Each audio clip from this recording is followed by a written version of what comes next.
پاکستان کے ساتھ شروع ہی سے کچھ عجیب معاملات پیش آ رہے ہیں۔ مستقبل شناس حضرات اس ریاست کو مستقبل قریب میں ایک سپر پاور بننے کی پیشن گوئیاں کر رہے ہیں۔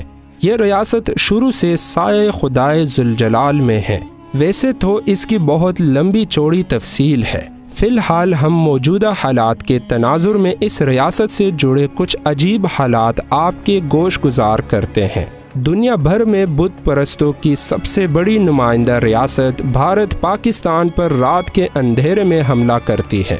حملے کا ہدف ایک مدرسہ ہوتا ہے، تاہم حملہ بغیر کسی وجہ کے ناکام ہو جاتا ہے۔ ہدف پر ایک بم بھی نہیں گرتا، بلکہ زیادہ تر بم صحیح سالم گرتے ہیں۔ یہ بم اسرائیلی ساختہ اعلیٰ ٹیکنالوجی کے ہوتے ہیں، لیکن پاکستان کو یہ ایسے ملتے ہیں جیسے کوئی مفت میں آپ کو ٹیکنالوجی مہیا کرے۔ اگلے دن دشمن پوری دنیا میں رسوا ہو جاتا ہے۔ دشمن 2 جنگی جہاز، ایک ہیلی کاپٹر، 7-8 اعلیٰ افسر کھو دیتا ہے۔ ایک اعلیٰ افسر اپنے اڈے کے اندر مبینہ خودکشی کرتا ہے۔ کچھ پاکستان کی قید میں آ جاتے ہیں، جن سے پوری جنگی پلاننگ کی معلومات مل جاتی ہے۔ کیا یہ عجیب بات نہیں ہے؟ حملے سے کچھ دن پہلے اسی بھارت کے 2 جنگی جہاز آپس میں ٹکرا کر تباہ ہو جاتے ہیں۔ حملے کے کچھ دن بعد ایک پرندہ جا کر جہاز کو تباہ کر دیتا ہے۔ کیا یہ عجیب بات نہیں ہے؟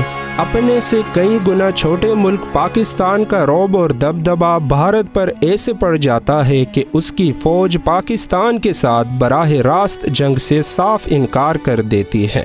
مجبوراً بھارت میزائل حملے کی تیاری کرتا ہے۔ ابھی اس حملے سے متعلق میٹنگ ختم بھی نہیں ہو چکی ہوتی ہے کہ پاکستان کو پتہ چل جاتا ہے، اور پاکستان بھارت کے میزائل لگانے سے پہلے اپنے میزائل جوابی حملے کے لیے لگا لیتا ہے۔ اس سے بھی دشمن پر ایسا رعب پڑتا ہے کہ دشمن کے اوسان خطا ہو جاتے ہیں۔ کیا یہ عجیب بات نہیں ہے؟ جنگ کے وقت یا جنگ سے پہلے دشمن کے دل پر رعب پڑ جانا یہ اللہ تعالیٰ کی خصوصی رحمت ظاہر کرتی ہے۔ بھارت اعلان کرتا ہے کہ وہ پاکستان کا پانی بند کرنے والا ہے کہ آسمان پر کالی گھٹائیں چھا جاتی ہیں، اور پاکستان کے طول و عرض میں ایسی بارشیں برستی ہیں اور پہاڑوں پر برف باری ہوتی ہیں کہ لوگوں کو ایک مدت تک پانی کی کمی محسوس ہی نہیں ہوتی۔ کیا یہ عجیب بات نہیں ہے؟ بھارت بیک وقت سمندر، فضا اور زمین پر پے در پے شکست کھاتا ہے۔ کیا یہ عجیب بات نہیں ہے؟ پاکستان کے دشمن مغربی سمت افغانستان سے بھی حملہ کرنے کا منصوبہ بناتے ہیں، تاہم عین اسی وقت شوراب بیس پر حملہ ہو جاتا ہے اور لڑائی کئی دنوں تک طول پکڑتی ہے۔ دشمن کا دھیان بٹھ جاتا ہے اور وہ ادھر مصروف ہو جاتا ہے۔ کیا یہ عجیب بات نہیں ہے؟ راہ والے میٹنگ کرتے ہیں کہ پاکستان میں دہشت گرد کارروائیاں کرنی ہیں کہ اگلے دن اسی جگہ پر حملہ ہو جاتا ہے اور وہ پورا مرکز اڑا دیا جاتا ہے۔ منصوبہ بندی کرنے والے بہت سے لوگ بھی مردار ہو جاتے ہیں۔ کیا یہ عجیب بات نہیں ہے؟ دشمنوں کی طرف سے پاک فوج اور عوام میں فاصلے پیدا کرنے کے لیے سال ہا سال سے محنت کی جاتی ہے، لیکن اچانک ہی وہ تمام محنت کچھ ہی دنوں کے اندر اندر ضائع ہو جاتی ہے، اور پاکستان کے طول و عرض میں لوگ پاک افواج زندہ باد کے نعرے بلند کرتے ہیں اور فوج پر گل پاشیاں شروع ہو جاتی ہیں۔ کیا یہ عجیب بات نہیں ہے؟ مزید سنیے۔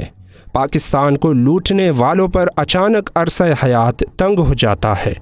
کوئی جیل چلا جاتا ہے، کوئی عدالتوں میں ذلیل و خوار ہوتا ہے۔ غیر متوقع طور پر اچانک پاکستان کے بیرونی دشمنوں کے ساتھ ساتھ پاکستان کے اندرونی دشمنوں پر بھی زمین تنگ ہونا شروع ہو جاتی ہے۔ کیا یہ عجیب بات نہیں ہے؟ میرے عزیزو، آپ بہت خوش قسمت ہو کہ آپ کا تعلق ایسی سرزمین سے ہے جہاں سے سیدنا رسول اللہ نے فرمایا تھا کہ مجھے ٹھنڈی ہوائیں آ رہی ہیں۔ اس مملکت کے ساتھ سیدنا رسول اللہ صلی اللہ علیہ وسلم کا خصوصی تعلق ہے۔ اس مملکت کے ساتھ مستقبل کے بہت سے اہم واقعات جڑے ہوئے ہیں۔ یہ مملکت دنیا بھر سے ظلمت کے خاتمے کا باعث بننے والی ہے۔ خوش قسمت ہیں وہ لوگ جن کی توانائیاں اس ملک کو مستحکم بنانے میں صرف ہو رہی ہے۔ ان خوش قسمت لوگوں کا یہ عمل انشاءاللہ روز قیامت ان کے نجات کا سبب بنے گا، اور بد نصیب ہیں وہ لوگ جو جانے انجانے میں اس مملکت کے ساتھ دشمنی کر رہے ہیں۔ ایسے لوگ دنیا اور آخرت میں عبرتناک انجام سے دوچار ہونے والے ہیں۔ محترم ناظرین، آپ بھی کمنٹ باکس میں اپنے جذبات کا اظہار ضرور کیجیے گا۔ پاک فوج زندہ باد، پاکستان پائندہ باد۔ اگلی ویڈیو تک ہمیں اجازت دیجیے۔ اللہ حافظ۔